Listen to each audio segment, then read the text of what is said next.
días, bienvenidos al canal Aprendemos de Todo. En este video vamos a continuar con el libro La formación en la práctica docente, el capítulo número 1 acerca de la formación y las prácticas docentes de María Cristina Davini, la parte número 2, y comenzamos con el apartado número 2 que va a decir: la formación docente inicial es una empresa de bajo impacto.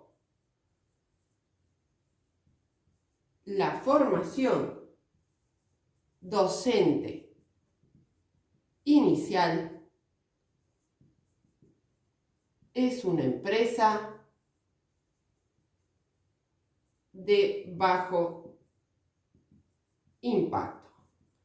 Recuerden que en el canal tienen la parte número 1 de este capítulo y que vamos a desarrollar cada uno explicando, relacionando con conceptos en la educación, y lo que realizo es un resumen con las ideas básicas. ¿Qué nos va a decir este apartado? Los docentes ejercen la tarea de enseñar como profesión con finalidades e intenciones. Los docentes ejercen la tarea de enseñar como profesión con finalidades e intenciones. Esta profesión se desarrolla en la experiencia y ahí es donde ella apunta. Más allá del marco teórico que se enseña en la facultad o universidad, es en la práctica, en esa experiencia donde se va a desarrollar esta profesión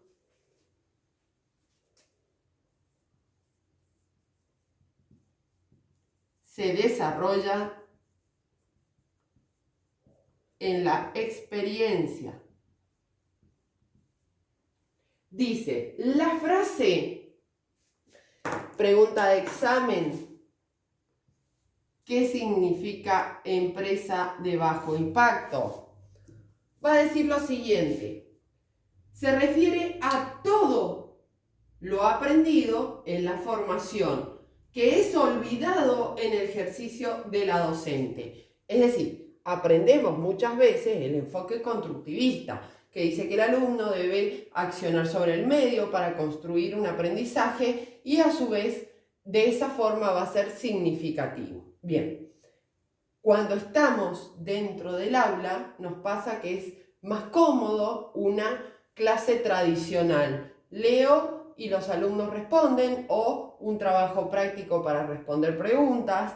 Entonces, ¿es más cómodo? ¿Es más fácil? Bueno, habría que ver. Lo importante es no olvidar todo eso que se aprende en la facultad y aplicarlo no solamente en la práctica, sino en la profesión. Entonces, ¿por qué se dice empresa, o por qué dice la autora, de bajo impacto? Se refiere a todo lo aprendido en la formación docente, ¿verdad? En la formación es olvidado en la docencia.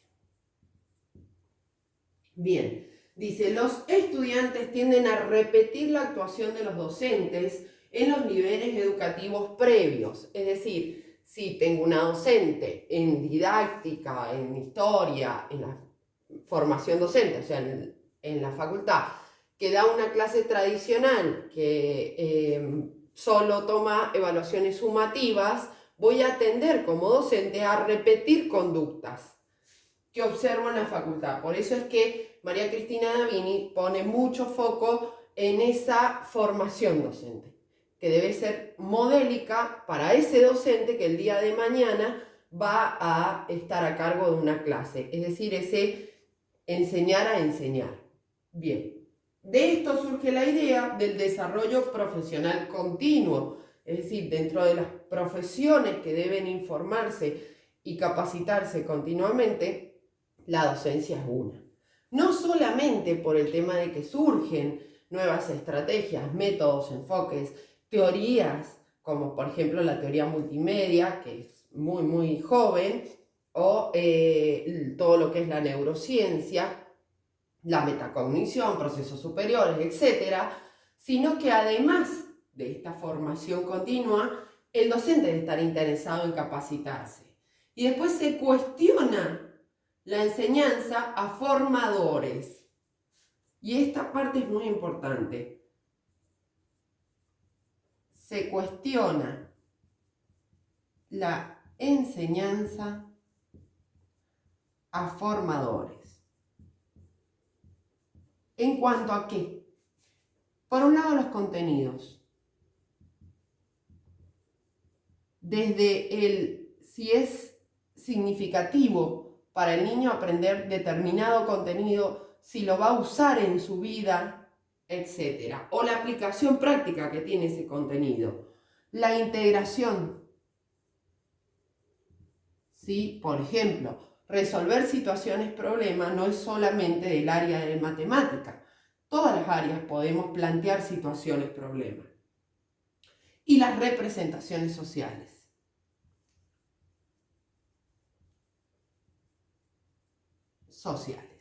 Bien.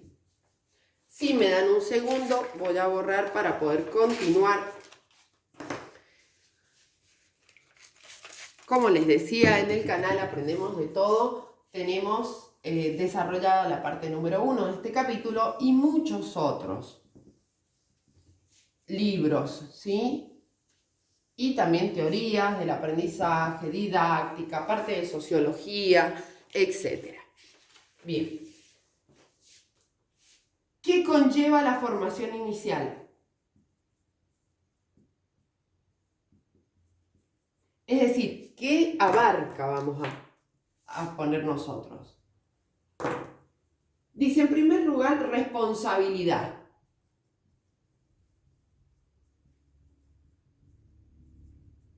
Y dentro de esta responsabilidad va a ser pedagógica, social y política. Pedagógica, social y política. Recuerden que el currículum es una elaboración político-educativa. Por otro lado, generar cimientos de acción. Generar cimientos de acción. Recuperar la convicción que se puede aprender a enseñar. Se puede aprender a enseñar. Y no es lo mismo enseñar presuponiendo el fracaso de algunos. No es lo mismo enseñar presuponiendo el fracaso de algunos. Lo que me está queriendo decir acá que el concepto que tiene el docente, el alumno, siempre va a ser o un camino o una barrera para que el alumno pueda avanzar. Es decir, si yo pienso que el alumno no va a poder, voy a limitar mi esfuerzo porque el alumno aprenda, porque voy a decir si no llega, si no puede. Entonces, el docente debe pararse en una postura de que todos pueden aprender. Lo que va a variar es quizá el tiempo, quizá la motivación, quizá mis estrategias para poderle enseñar a ese sujeto de aprendizaje, quizá observarlo para que pueda aprender. Bien, vamos a seguir con el siguiente apartado, que dice la noción de práctica docente. La noción de práctica docente. Siempre recomiendo leer los libros, por más que después se apoyen en este resumen. ¿Por qué? Porque lo que realizo es un recorte de contenido al resumir.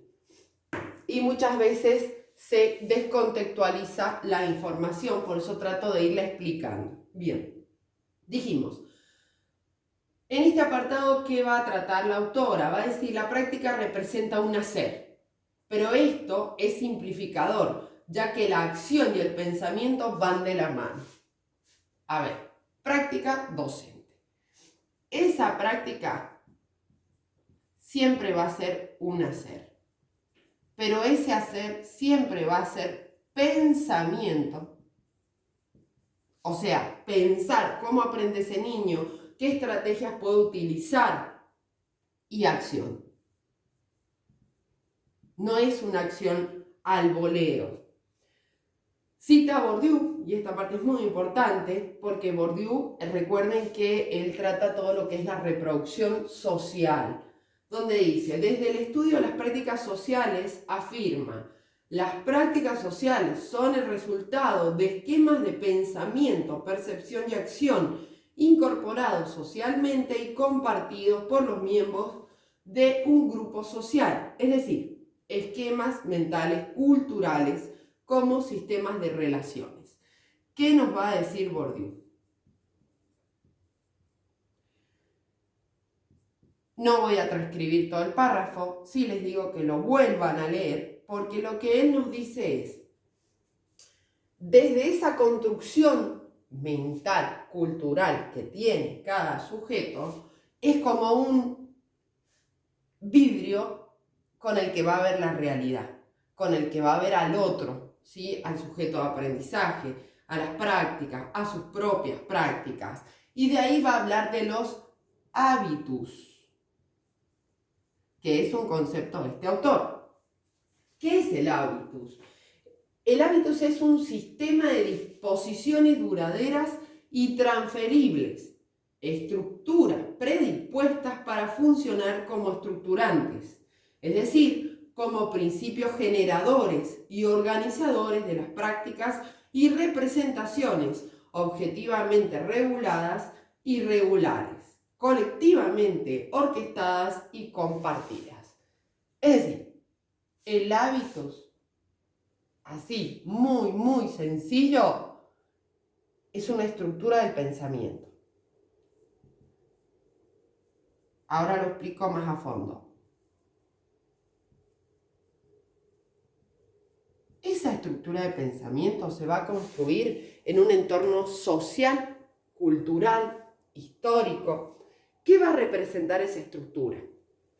Por ejemplo, voy a dar un ejemplo concreto. Hace muchos años la mujer no usaba pantalón. Eso es una estructura, es un hábitus, una estructura del pensamiento. O sea, ninguna mujer usaba pantalón. No importa si hacía muchísimo frío.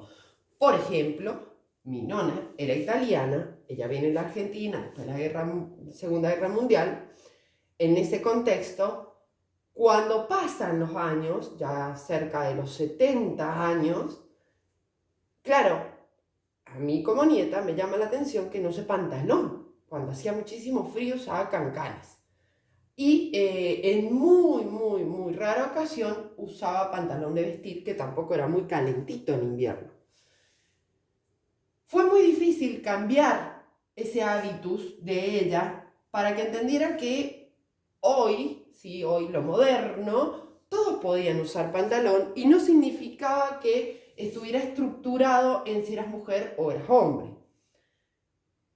¿A qué me refiero con esto? Que esta estructura puede influir muchísimo en la forma de actuar de una persona y así a su vez de percibir la realidad.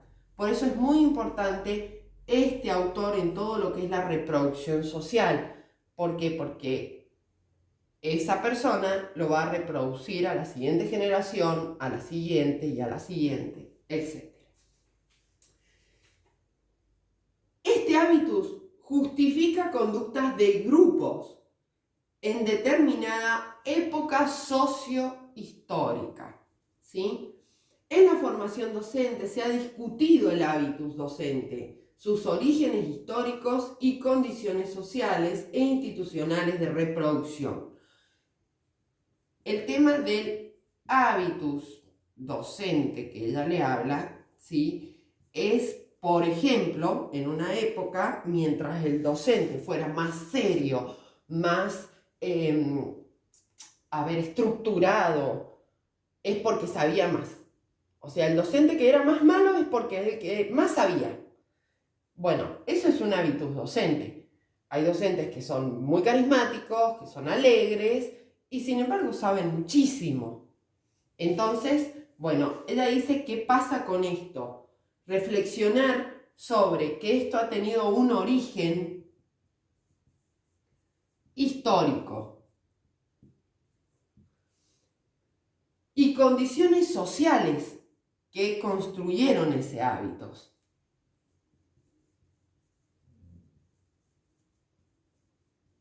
Bien, por otro lado, va a decir que esto supone una reflexión sobre el pensamiento, percepción y acción.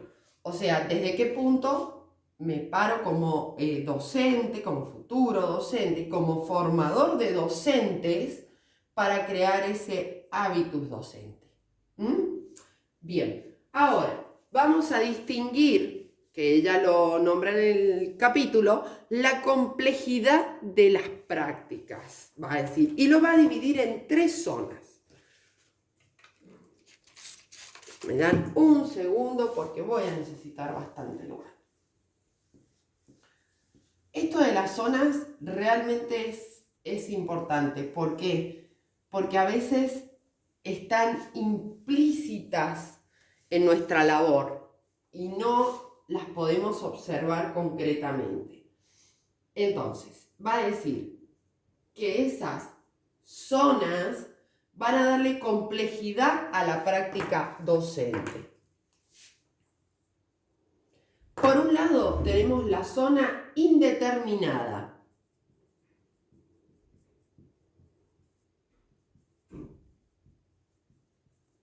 ¿A qué se refiere con la zona indeterminada?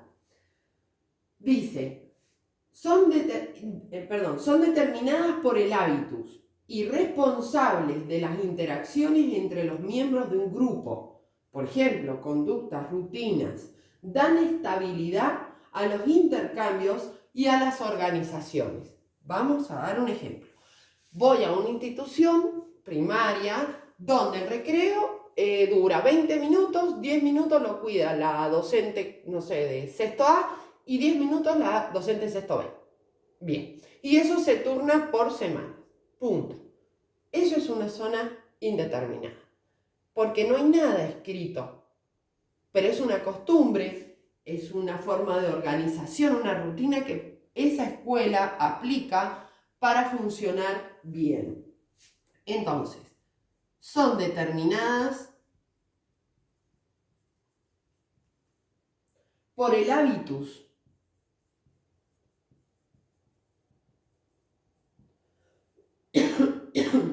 y responsables de las interacciones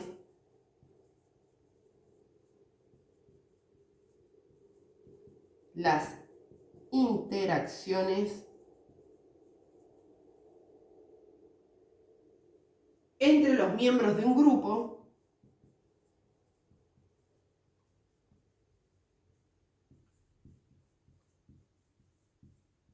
por ejemplo, costumbres, rutinas, etc.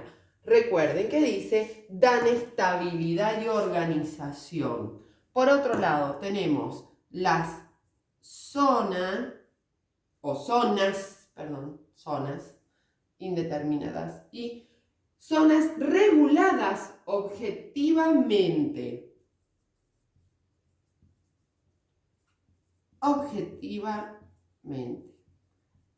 Fíjense que ya la palabra objetivamente, que viene de algo explícito, ¿no? Refieren a aquellas dimensiones de la práctica reguladas en las instituciones a través de políticas, normas, documentos formales, división de trabajo y funciones. Abarca los diferentes tipos de currículum, formal, cerrado, abierto, flexible, etc. Por ejemplo, por resolución, no puede un docente sacar a los alumnos sin el permiso del tutor o padre responsable. Eso es una zona regulada. No es que se comprendió, que se construye, no, hay algo escrito que va a regular esa acción. Bien, a eso se refiere. Son aquellas dimensiones de las prácticas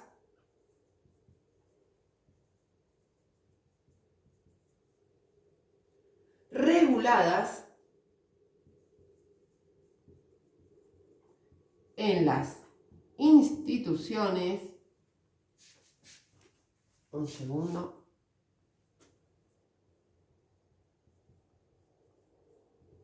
Instituciones a través de políticas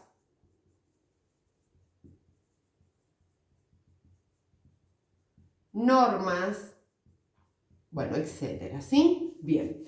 Y finalmente tenemos las zonas conscientes. Conscientes. ¿A qué se refieren estas zonas?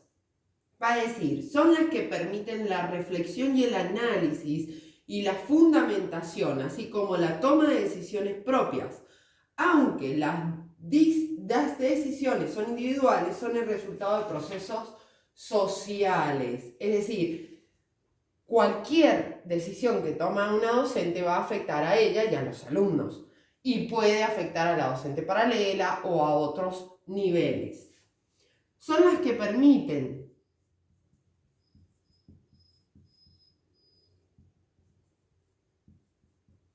el análisis y la reflexión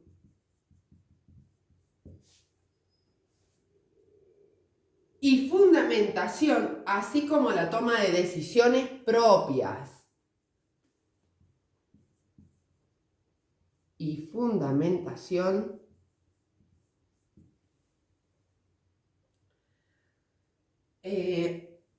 así como la toma de decisiones propias.